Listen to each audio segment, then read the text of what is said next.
La consciencia del yo desaparece en Samadhi, pero luego vuelve. En las personas comunes el yo jamás desaparece. Esta es una reflexión de Sri Ramakrishna sobre la pregunta que le hacían: ¿ha dotado Dios a algunos con más poder y a otros con menos? Un día un discípulo le preguntó a Ramakrishna: ¿ha dotado Dios a algunos con más poder y a otros con menos? Antes de estudiar la respuesta de Ramakrishna, recordemos que en el Gita leemos: yo soy igual para todos los seres.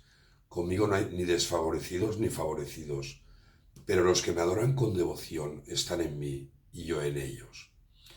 Y Ramakrishna contestó: como el espíritu que todo lo penetra, él existe en todos los seres, incluso en la hormiga, que tanto nos recuerda al Bhagavad Gita cuando Krishna dice: cuando vea la diversidad de los seres basada en la unidad y en toda la extensión que emana de ellos, entonces alcanza a Brahman.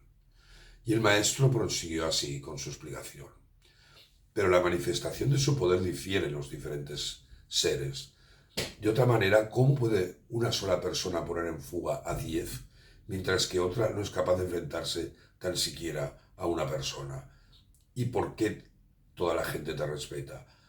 ¿Acaso te han crecido un par de cuernos? Y todos se rieron. Recordar que Ramakrishna era un hombre que hacía muchísimas bromas. Y seguía: usted posee más compasión y conocimiento, por lo tanto la gente le honra y le ofrece sus respetos. ¿No está usted de acuerdo conmigo? Y el discípulo sonrió afirmando con su cabeza. Ramakrishna nos recordó que el conocimiento teórico, el jnana, es solo el principio, y que lo que tiene que buscar el hombre es vijnana, discriminar entre lo real, y alcanzar la realización de Dios. Y Ramakrishna continuó: no hay nada en la simple erudición. El propósito del estudio es el de encontrar los medios para conocer a Dios y realizarlo. Un santo tenía un libro. Cuando le preguntaron qué contenía, lo abrió y mostró que en todas sus páginas estaban escritas las palabras Om Rama y nada más. Ahora Ramakrishna nos explicó el verdadero significado del Bhagavad Gita. Renuncia a todo por Dios, Tagi. Decía: ¿cuál es el significado del Bhagavad Gita? Lo que se encuentra al repetir la palabra Gita 10 veces. Gita, Gita, Gita, Gita, Gita, Gita, Gita, Gita. Y entonces, si observáis, se fija, se convierte en Tagi, que significa una persona que ha renunciado a todo por Dios. La enseñanza del Bhagavad Gita es: hombre, renuncia a todo y busca solo a Dios. Un hombre, sea monje o hogareño, debe arrojar de su mente toda clase de apego.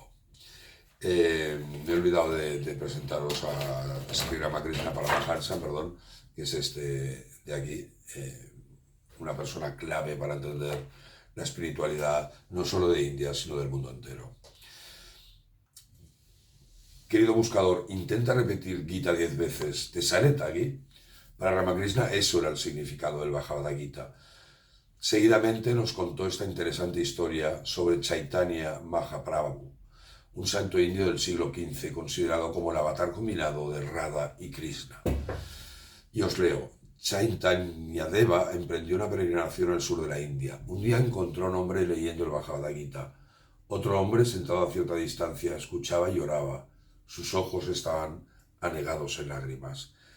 Chaitanya-deva le preguntó: ¿comprendes todo esto? Y el hombre respondió: no, reverendo señor, no comprendo una sola palabra. Entonces, ¿por qué lloras?, preguntó Chaitanya, y el devoto dijo: veo el carro de Arjuna frente a mí, al señor Krishna, y Arjuna sentados conversando. Veo esto y lloro. Recordar que este gráfico nos muestra muy bien la escena del carro que van Arjuna y Krishna. Y en el Gita también leemos cuando Sanjaya dice: entonces Krishna y Arjuna, de pie en su gran carro de guerra con corceles blancos, soplaron sus divinas caracolas. Y Ramakrishna se refirió a quien ha realizado a la realidad superior, el Vijnani. Y os leo: ¿por qué un Vijnani conserva una actitud de amor hacia Dios? La respuesta es que la conciencia del yo persiste. Desaparece en el estado de Samadhi, sin duda alguna, pero vuelve. En el caso de personas comunes, el yo jamás desaparece. Podéis talar el árbol de Aswata, recordar que ahora lo veremos qué es el árbol de Aswata, pero al día siguiente tendrá nuevos brotes. y todos los discípulos rieron ante el comentario de este misterioso árbol. Recordemos que el Bhagavad Gita nos habla así del indestructible árbol de Ashvata. Os leo. Los sabios hablan del indestructible árbol Ashvata, que tiene su raíz arriba y sus ramas abajo. Fijaros que es el mismo concepto que utilicé yo aquí de las raíces hacia abajo, hacia arriba y los tallos hacia abajo para el diseño de mi libro. Dice, quien lo sabe es un conocedor de los Vedas. Por arriba y por debajo se extienden sus ramas, floreciendo a causa de las gunas, teniendo como tallo los objetos de los sentidos. En el profundo interior del mundo de los hombres se ramifican sus raíces en formas de consecuencia de la acción. Su forma como tal no es percibida ni aquí, ni en su fin, ni en su principio, ni en su base. Deja que el hombre derribe primero a Ashvata, profundamente arraigado con el arma segura del desapego. Creía que era necesaria esta aclaración sobre el misterioso árbol de Ashvata. Y a continuación Ramakrishna dijo que nadie sabe de dónde viene esta conciencia del yo, refiriéndose al Samadhi. Y decía, aun después de alcanzar el conocimiento, esta conciencia del yo surge. Nadie sabe de dónde. Sueñas con un tigre, luego te despiertas, pero tu corazón sigue palpitando. Todos nuestros sufrimientos son debidos a este yo. Y acabó esta explicación con una referencia al todos uno del Advaita Vedanta. Y os leo. Una vez Rama preguntó a Hanuman, ¿cómo me consideras? Y Hanuman contestó, oh Rama, mientras tengo la sensación del yo, veo que tú eres el todo y yo soy una parte. Tú eres el amo y yo soy tu servidor. Pero cuando, oh Rama, tengo el conocimiento de la verdad, entonces realizo que tú eres yo y yo soy tú. Recordar que Hanuman es una forma de mono de Shiva, y el maestro prosiguió su explicación. La relación amo-servidor con Dios es la más apropiada, ya que este yo debe permanecer. Dejemos que este bribón sea el servidor de Dios. Yo y mío constituyen la ignorancia. Mi casa, mis riquezas, mi sabiduría, mis posesiones, lo que nos impulsa a expresarnos de este modo, proviene solo de la ignorancia. El Bhagavad Gita habla en términos muy similares, por ejemplo en estos dos versos, cuando Krishna dice, porque Atman solo es amigo de sí mismo y el yo solo es el enemigo del yo. O, atrapados en una red de miles de esperanzas, esclavos del deseo y de la ira, hablan ilegítimamente amasando riquezas solo para satisfacer sus ansias. Ramakrishna prosiguió así su explicación, basada ahora en el Bhakti.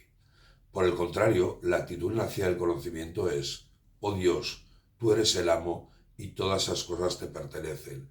Casa, familia, hijos, servidores, amigos, son tuyos. Y el Bhagavad Gita nos describe así a este amo de todo. Señor, tú eres, cuando Arjuna dice, Señor, tú eres el Brahman supremo, la morada suprema, el purificador supremo, ser celestial eterno, Dios primigenio, no nacido, omnipresente. Qué interesantes son siempre las reflexiones del maestro Jai Ramakrishna. Muchas gracias. Om Namaste.